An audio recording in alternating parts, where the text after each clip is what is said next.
Actually, the three motivations, or rather not even three, one of them was to not react and not feel or express the pain or hurt for whatever the circumstance was because I know that my mother derives a lot from my emotion.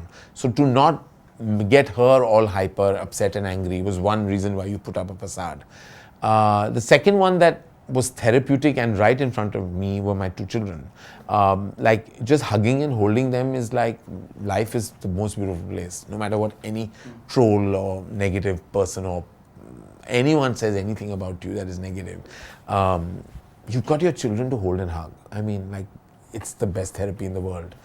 Thirdly, also for my organization, I felt, because I was leading it, that if I'm leading it and I'm crumbling and, you know, kind of like under the pressure or whatever, how will I lead an organization? So there are many motivations that keep you, you know, upbeat and alive. And of course, in life, you deal with repressed energy much later, and you go through what you call PTSD or, you know, whatever else, which is important and critical to address, which is why I realized that going to a therapist or a psychologist is sometimes essential. Because sometimes that medical advice that comes to you from trained professionals, it does heal your brain, you know, your brain, your head. Did your therapist ask you to get out of Twitter? No, that was an instinctive decision I made when I started reading abuse to my children. When that happened, and I was like, this is the lowest people can get. I mean, you abuse me, abuse what you want. They were abuses my mother as well. My mother's still a older person. My children were 5 at that time, you know, when I took that decision. I was like, no, this is it. Now I'm not going back on this platform for anything.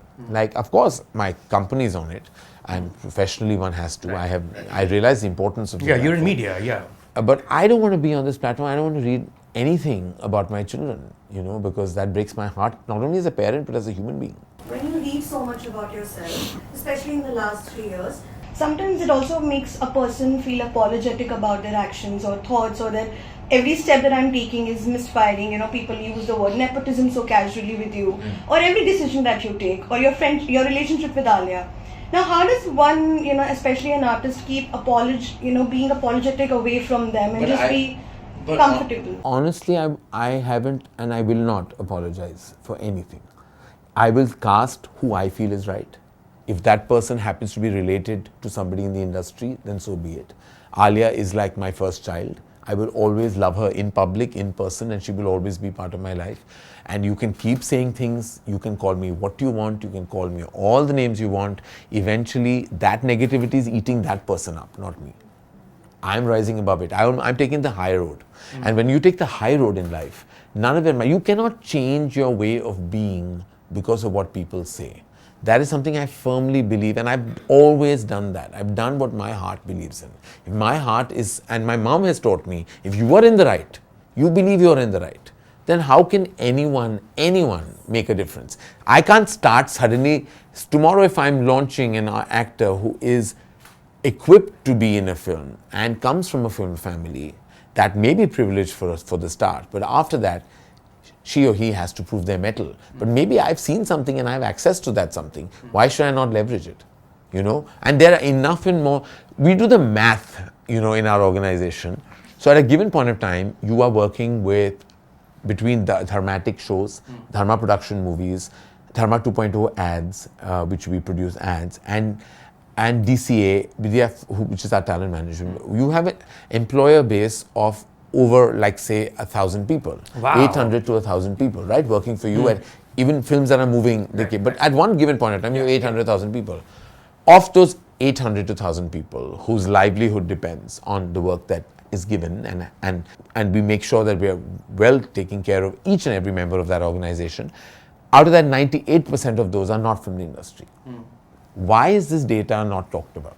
Why are we talking about that one star kid or one industry kid that is getting an opportunity? What about the other thousands of people that are working, who are not from the industry and are working beautifully and comfortably and contributing so massively? But if you want to make a narrative that works negatively, you will make any narrative. The negativity is on whoever is making the narrative, not on me.